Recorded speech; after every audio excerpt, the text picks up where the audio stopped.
The Samsung Galaxy Buds are priced at around 130, 140 bucks, and they have people like myself wondering, are they worth such a premium price point when we have so many other budget offerings? Today I'm going to go into what my first impressions of the Samsung Galaxy Buds are after using them for approximately 36 hours. At this point I have a pretty good handle on what the controls are. I've listened to a variety of music and I've gotten to see what their ultimate battery life is like, and let's see how they stack up against other first impressions or other headphones I've had.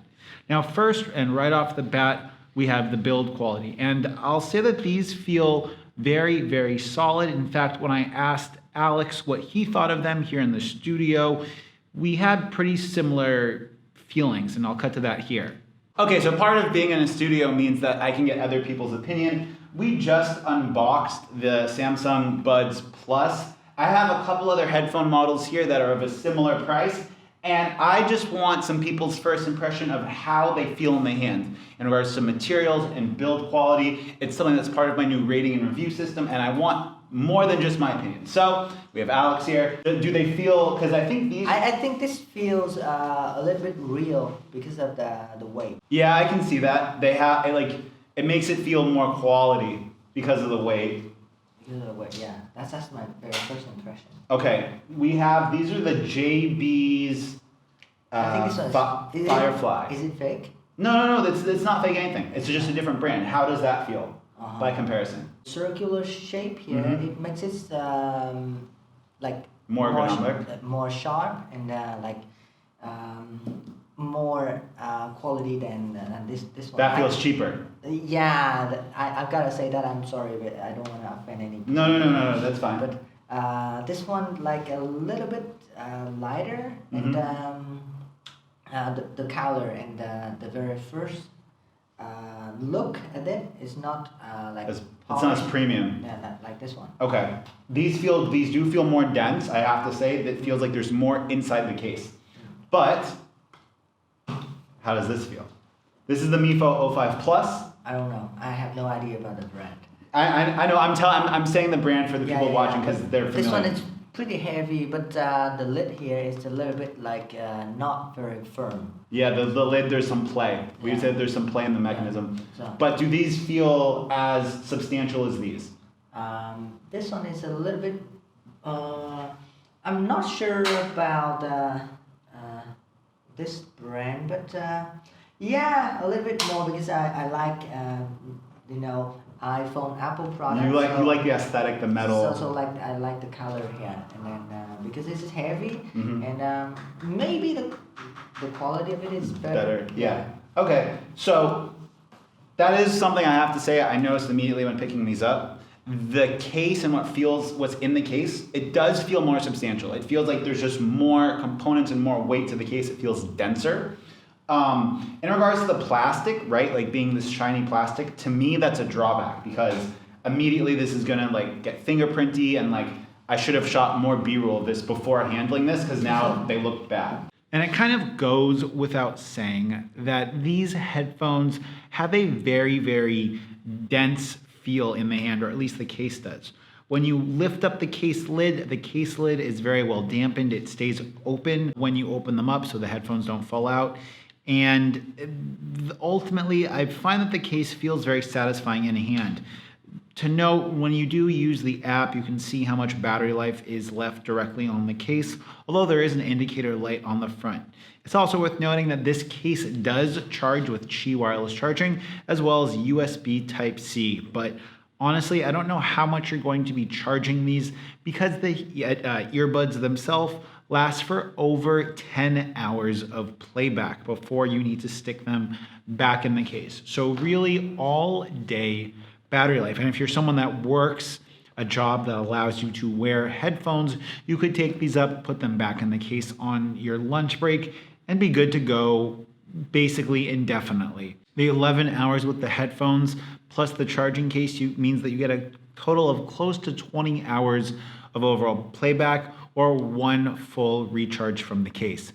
Now, in regards to battery life, this isn't the best battery life that I have seen, although the battery life of the headphones themselves means that a quick like toss on the charge of the case, and you're not going to be running into many battery issues. Let's talk about the controls. With the controls of these headphones, unless you go into the app, you are forced to choose between either being able to turn on ambient mode or have volume up or down. Now, I've gone ahead and I have enabled like the experimental feature of these. So now these headphones offer full playback control, including volume control and the ability to access the ambient mode. And I have to say that the overall user experience of these controls has been fantastic. I really think that for a pair of headphones that kind of seamlessly blend in with your day and don't really require a lot of extra thought to operate, I find the control scheme, the control placement, and the control responsiveness of these extremely intuitive. Maybe some of the most intuitive headphones I've had ever. And I have to say that if you're someone that is kind of new to the world of truly wireless headphones and you might not necessarily be so familiar with different control schemes, these take like 5 minutes to learn, and then you're pretty much good to go. And that thoughtfulness and design carries into the app. Now, the app on the phone allows you to go ahead and tweak the way these headphones sound, and I will say that there is a pretty tangible difference in sound quality and the way they sound between the different EQ modes within the app. Set to normal, and these headphones have a nice balance between warmth and like definition in the highs. Set them to clarity, and you have a pair of headphones that is relatively flat in regards to response. I've found that the clarity setting on this for their like mode boosts vocals and boosts mids a little bit more without necessarily pulling back from the warmth that you get in the lows with these.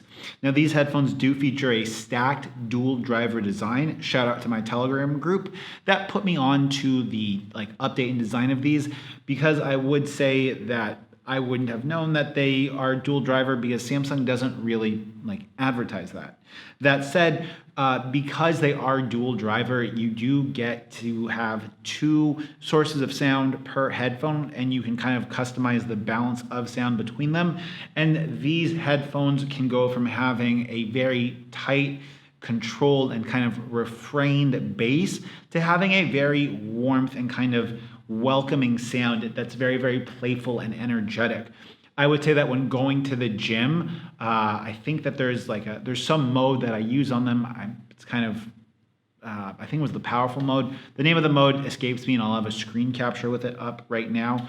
But that mode with these headphones gives them more bass, it gives them more punch, and it kind of takes the overall listening experience from something closer to of a like large music venue to like a small crowded nightclub somewhere. And I find that for specific genres of music or for specific moods I have, the EQ does make a big difference, and it really changes the sound of these. You don't need to have the EQ, or you don't need to have these like attached to the device with that EQ. The EQ changes the actual sound on the device itself. One other thing to note is that you do have a like firmware update functionality with these, and updating the firmware on the headphones as well as the case was no problem.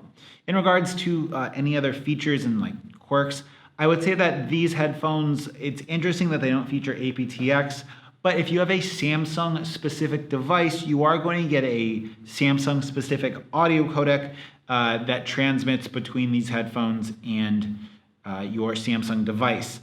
Similar to the way Apple has kind of implemented AAC across all of their phones. So what you guys have all been waiting for, the price tag, is it worth it?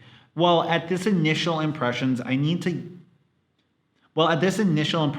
know if I can necessarily recommend that everyone go out and spend $140 on these headphones because of how many other like quality headphone experiences I've had. I will say that after my first impression, I find that these headphones justify their cost in the details of the way the controls work so flawlessly and intuitively, the application, the fact that we even have an application for these.